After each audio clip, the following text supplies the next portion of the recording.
Well, welcome to Spotlight. This is Pastor Dan.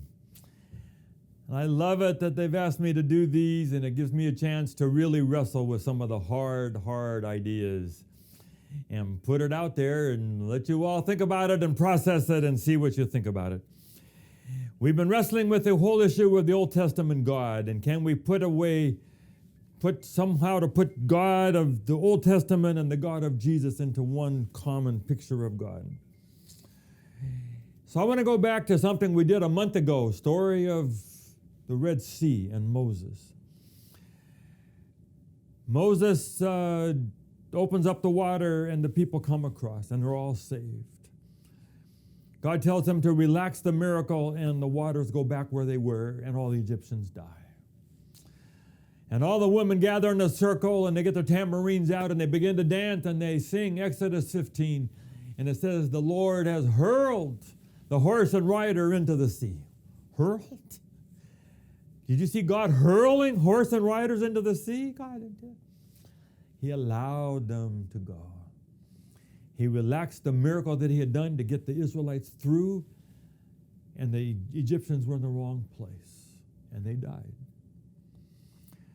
And that is one of the answers that we have to, I think, use in trying to understand these passages. Is that many times in the Bible, the Bible writers use very active verbs when we would have used more passive verbs. Really is God allowing. When it says that God put an evil spirit into Saul so that he threw the spear at David. We don't think God orders the evil spirits around like that to do that. That was the evil spirit on its own. God allowed it. It says God hardened Pharaoh's heart, and we understand God is just doing what he does and speaking truth and in here acting. But God did not reach into Pharaoh's heart and make him turn against him. He's trying to win Pharaoh. But because God forced the issue, they see it as God did it. When Joseph looked back at being thrown into the pit, it looks to him as if God did that. I don't think God ripped his son away from his father and made the brothers throw their brother into the pit and sell him into slavery. But God is immensely creative. He allowed that to happen, and then he does good out of that. So can we just nail this down? God doesn't do those things. He doesn't take people and have them die. He doesn't cause natural disasters. He doesn't do terrible things to people to teach them a lesson.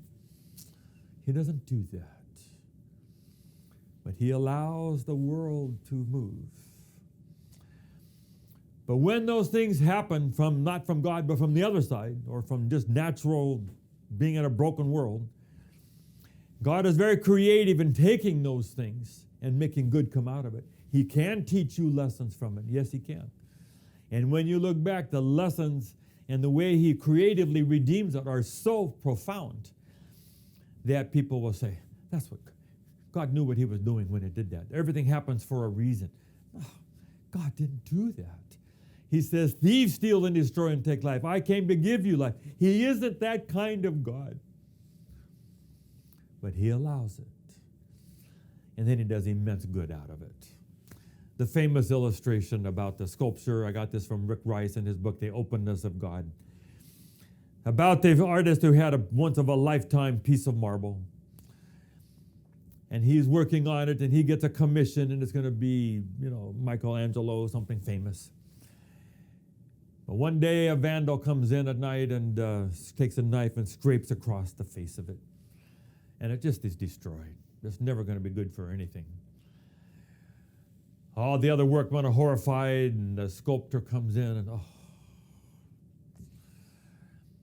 But he just sits there and looks at it. For like a week, he just had a chair. Just looked at this marble that has been his chance of a lifetime, and now it's gone, spoiled. But all of a sudden, he grabbed his tools and he began to sculpt again. And they say that they took that scar that he did not do, But he incorporated it into something that he could have done. Not what he originally had planned, but awfully good. And it was so good that people thought it was on purpose. That's what God can do. So God allows a great degree of freedom and autonomy to be in this world, and stuff happens. Yes, it does. It's not God. It's not God. But because he redeems it and because he uses it for redemptive purposes, it can look as if that was all part of God's plan. But be careful how we say about God.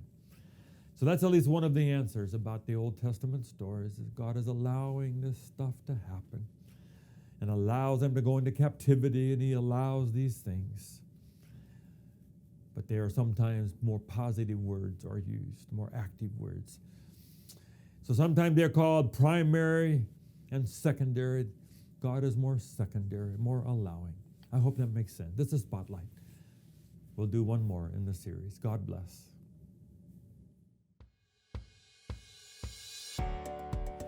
Thank you for watching Spotlight. We're so excited about this. We hope that you'll subscribe and so you'll get all of them.